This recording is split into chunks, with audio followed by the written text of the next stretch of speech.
YouTubers! Mike Martin's here, Mike Martin's channel, bringing you the same article with a different city. A tale of two cities. Over 82% of Toronto's household debt is tied to residential real estate. So I just read this one for you guys, 86%, and Toronto is just trailing behind. Everyone's dumping their money in real estate. No wonder everything was going through the roof so fast. Toronto real estate pushed the new highs, bringing the city's debt level, breaking down Canada Mortgage Housing Corporation CMHC numbers from yesterday, we can see where Toronto spends its cash. In Q2 2018, over 80% of Toronto Census Metropolitan Area CMA debt was tied directly to value of real estate. The high level of debt and attachment to real estate markets. Toronto, the second most vulnerable in the country when it comes to rising interest rates. Go back to this other one where I covered Vancouver, which it is the highest risk right here. So I read this in the last video, the DTI and how it reads to the GDP and blah, blah, blah, and it talk about not a sexy best case scenario. Toronto households owe $2.08 for every one they earn. Toronto households owe a whole lot of cash, even when the slightly higher incomes are factored. The DTI ratio is 208.08% for Toronto CMA at the end of Q2 2018, up 10.2% over the past 3 years. To put it another way, Toronto households owe $2.08 for every $1 disposable income you earn. Canadian debt to income by city. Here you go. Vancouver was number one on that, and then Toronto. Wow. Victoria's right behind Hamilton, Ontario. Canada as a whole, and then it starts breaking down the regions here. Wow. Look at Sudbury, Murderpeg.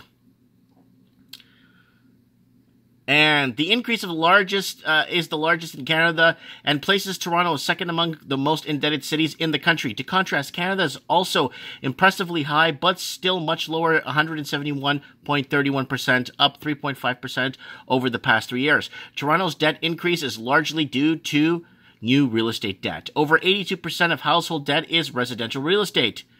So 169.8% is tied directly to real estate. Then you have your HELOCs, 145.2%.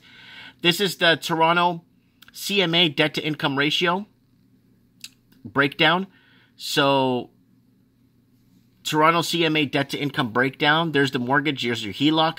So that's where all the money's being thrown, and installment payments. I don't see anything in businesses or like there's auto, but there's no business loans or people creating jobs is what I'm afraid of. A lot of people in Toronto have no mortgage debt, but the majority have whittled away the mortgage debt is the other article. This is the other article. Debt borrowing future income is a consumption today across Canada. Households have pushed the economy forward on borrowed time.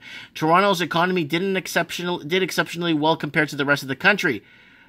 However, it did so by borrowing even more future growth than the average city in Canada. That means the city has larger debt to pay back before resuming healthy growth. So people are borrowing to consume. And this has become a very big problem. And just like the Vancouver article, if you haven't seen that one yet, check it out because I read the article in full and actually go over all the little nitty-gritties. Because Vancouver, this has been going on for the longest time, and no one's putting money into businesses anymore, and it's scary. No one's putting money into investments anymore. Everyone's locking up their money in auto loans or credit cards and all kinds of other stuff, and that's kind of worrisome in a way. But it is what it is, and real estate was the next big thing. A lot of people with this whole FOMO thing, the fear of missing out. Oh, if I don't buy now, I'll never buy out. Where were those real estate agents? Oh, if you don't buy now, you'll never own. You'll be bought out forever.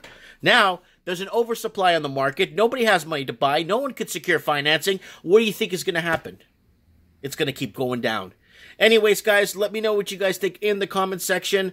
When housing is 16 or 20 times your income, we got problems, right? So let me know what you guys think. Comment below in the comment section. I would like to know. Thanks for watching.